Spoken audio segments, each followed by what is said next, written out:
Welcome back to the Deep Dive.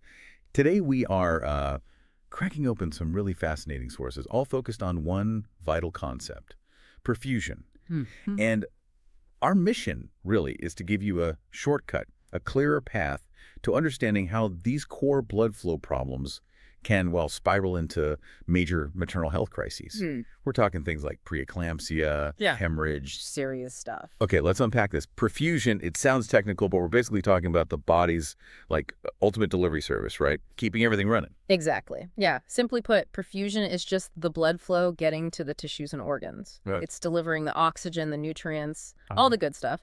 And just as importantly, carrying away the waste products. Right. And if that flow drops, well, the stakes are immediate. Tissues don't get oxygen, they get hypoxic, they get injured, or, they can actually die. So it's absolutely critical. Now, the sources we looked at use a really helpful model to make this easier to grasp. Yeah. The 3 Ps of perfusion. Yeah, it's a great framework, kind Yes. of like the basic plumbing of the body. Okay, so what's the first P? The first P is the PUMP. That's the heart. Right. It's got to be strong enough, fundamentally, to push that blood forward. If the pump weakens or fails, blood just stalls. Nothing gets delivered downstream. Makes sense. Okay, second P. The pipes. These are the blood vessels. Mm-hmm. They need to be open, clear, and have good tone. Flexible. So not too tight, not too leaky. Exactly. Not spasming, not blocked, not leaking everywhere. They need that integrity. Got it. And the last P. That's the pool, the blood volume itself. Yeah. You just need enough blood, enough fluid to actually fill those pipes and reach every organ. If the pool runs low, like in hemorrhage, Yeah. the system basically starves of oxygen, even if the pump and the pipes are technically okay. That's a really clear model. Pump, pipes, pool. And when one or more of those start to fail, it shows up pretty quickly, doesn't it? What are the signs you should be looking for? Oh, absolutely. The clinical signs are, well, they're crucial. You might see pale skin or maybe cold skin. Weak pulses are a big one. And that slow capillary refill test, you press the nail bed, see how fast the pink color returns. If it's more than, say, 2 seconds, that points to poor surface perfusion. In more severe cases. Then you start seeing signs of organ distress, maybe low urine output because the kidneys aren't getting enough flow, or cognitive changes, confusion, dizziness. The brain is very sensitive to oxygen levels. Wow. Okay, Yeah. so that's the basic system and how it fails. Now let's pivot to the specific maternal health examples where this really plays out. Right. The sources often break these down by timing, antepartum before labor, intrapartum during, and postpartum after. Let's start antepartum with some of the mechanical blockages. Okay, sure. Conditions like placenta previa are a prime example. This is purely mechanical initially. Remind us what previa is. It's where the placenta attaches low down in the uterus, sometimes actually covering the cervical os. Oh, right. And there are degrees, Yeah. marginal where it's close, partial covering some of it, and total completely blocking it. So how does that mess with the 3 Ps? Is it a pipe issue? A pool issue? It's potentially both. The big immediate risk is the pool.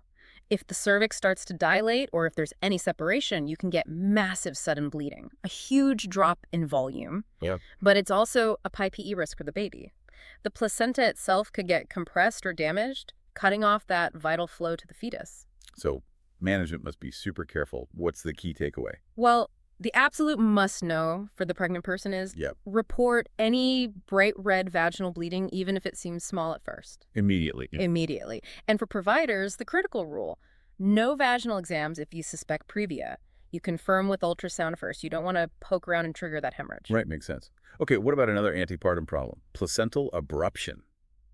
Premature separation. That sounds terrifying. It is. Abruption is a sudden failure of the pipes connecting mother and baby, and it often causes a rapid drop in the pool. Okay. And what's particularly scary is that the bleeding can sometimes be concealed. You don't see it externally. So the pool is dropping, but you might not realize it immediately? How do you spot that? Key signs are intense abdominal tenderness, like really painful, and very characteristically, an increased uterine resting tone.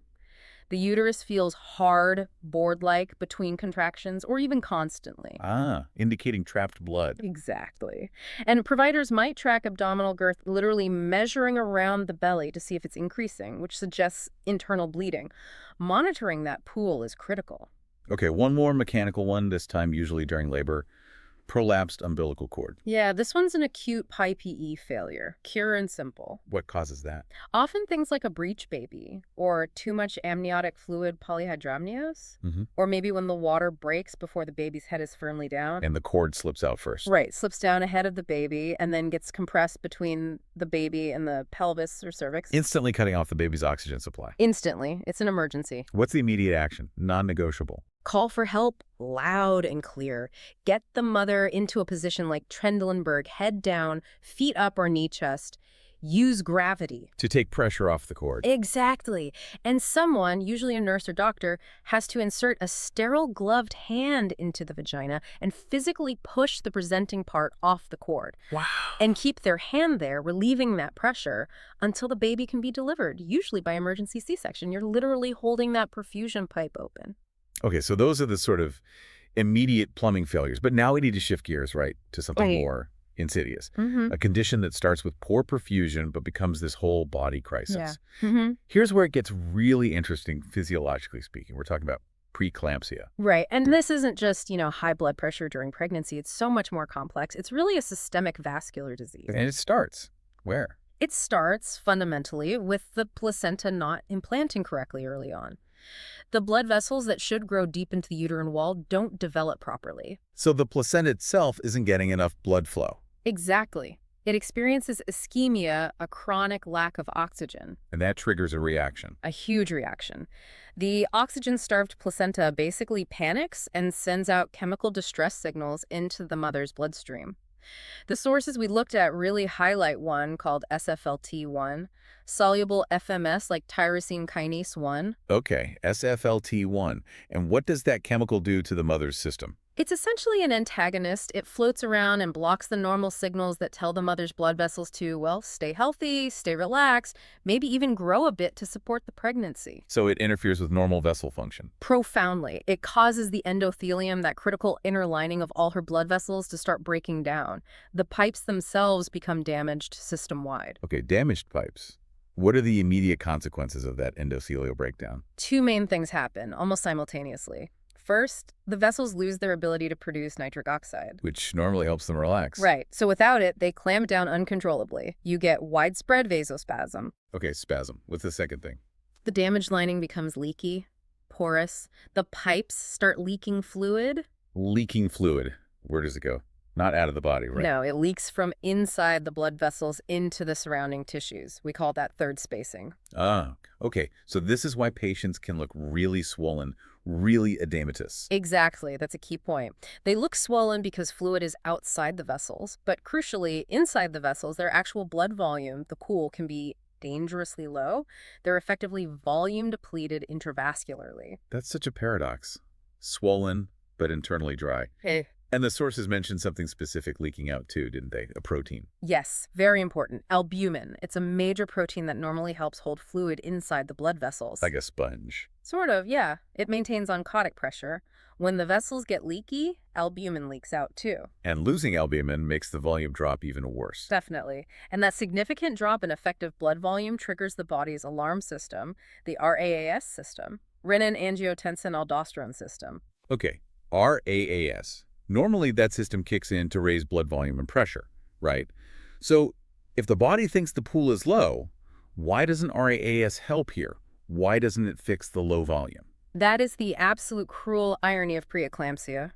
RAS does what it normally does. It releases angiotensin II, which is a very potent vasoconstrictor. Okay. But UT, because the blood vessels are already so irritated, so damaged, so primed by that SFLT1 cascade, they are hypersensitive to angiotensin II. They overreact. Massively. Instead of just a helpful little squeeze to raise pressure, they clamp down way, way too hard. Extreme vasoconstriction. And that reduces blood flow everywhere. Dramatically to all the vital organs, kidneys, liver, brain, even back to the placenta itself. It just spirals the whole crisis, turning localized placental ischemia into systemic organ failure. The pipes are spasming and leaking, and the pool inside them is low. It's a cascade. Wow. Okay, so that combination, the vasospasm, the leaky vessels, the RAS overreaction, that explains why preeclampsia hits so many organs. Let's trace that damage. What happens to the liver? The liver takes a big hit. The vasospasm and endothelial damage cause inflammation and liver cell death.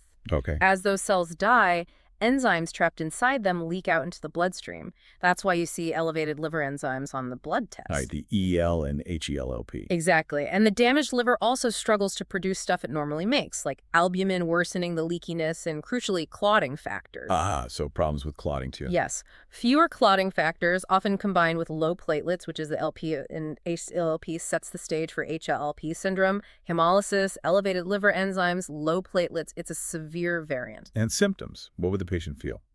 Often intense pain in the upper abdomen, maybe the epigastric area or the right upper quadrant right over the liver, nausea, vomiting too. Okay. And the kidneys. They must be incredibly vulnerable to this drop in flow. Oh, absolutely. Reduced blood flow means reduced filtration. Waste products like creatinine and urea start building up in the blood. Causing. Fatigue, maybe nausea, sometimes confusion, those uremic symptoms.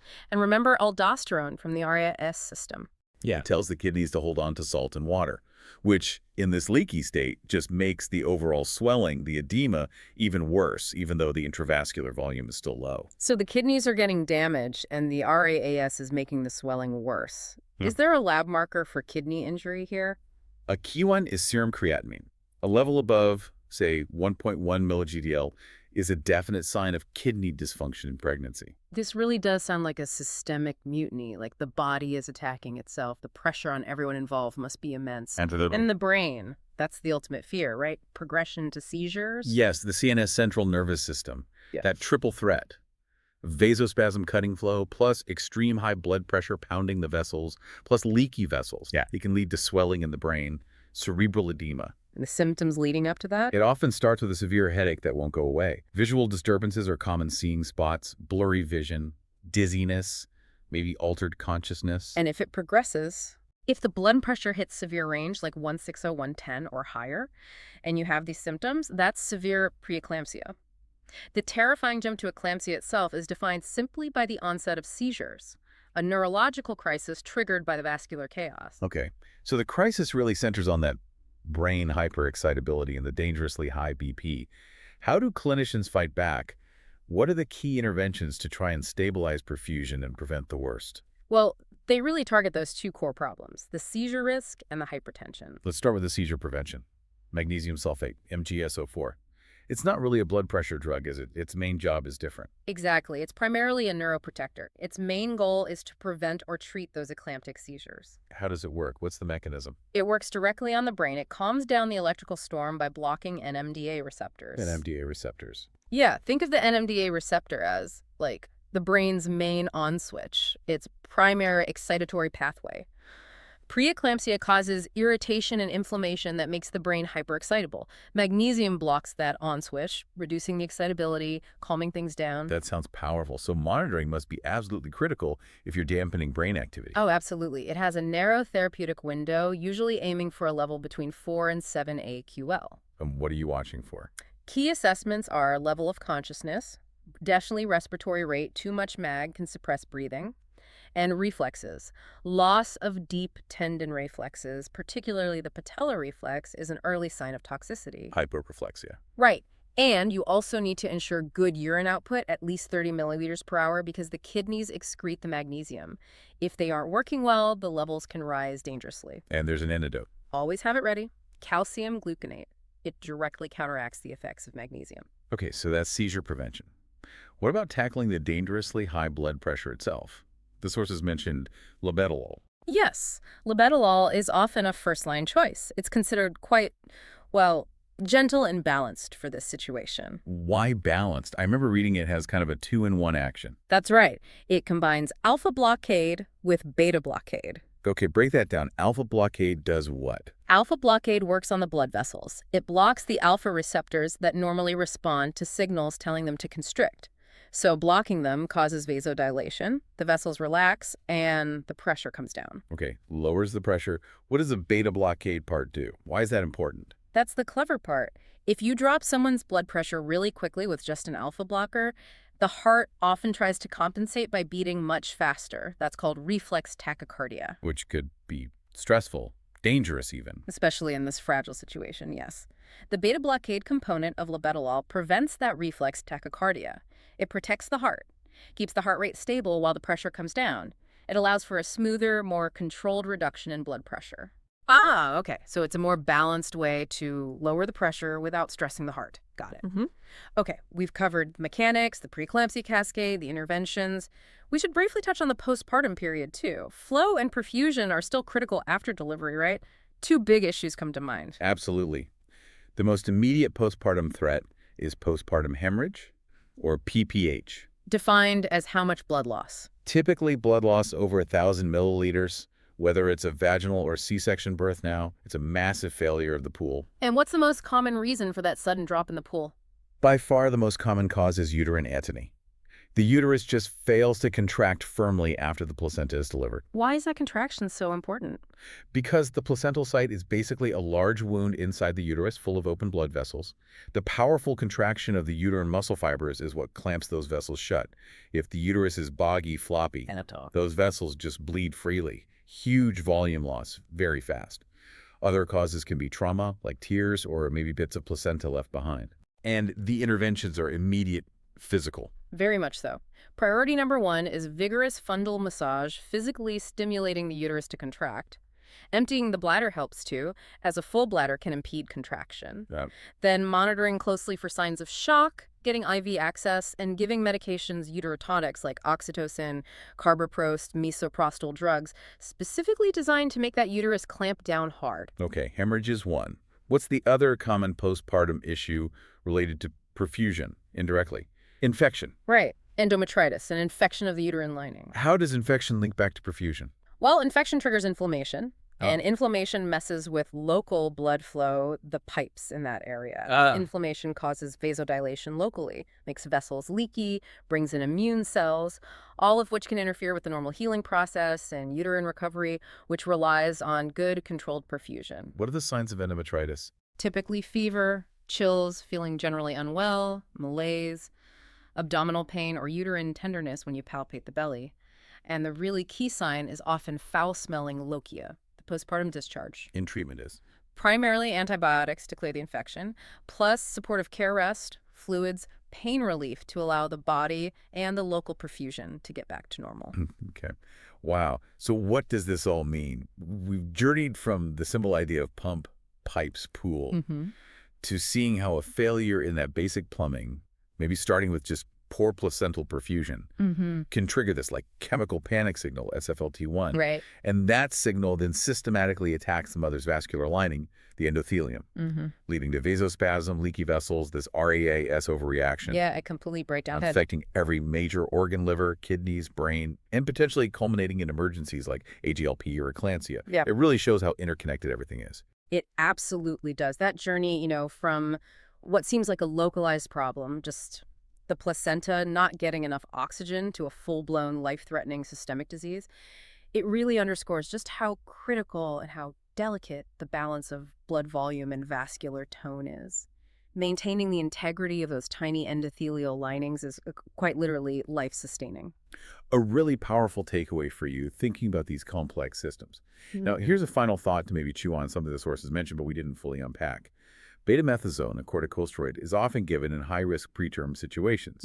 For fetal lung maturity. Right.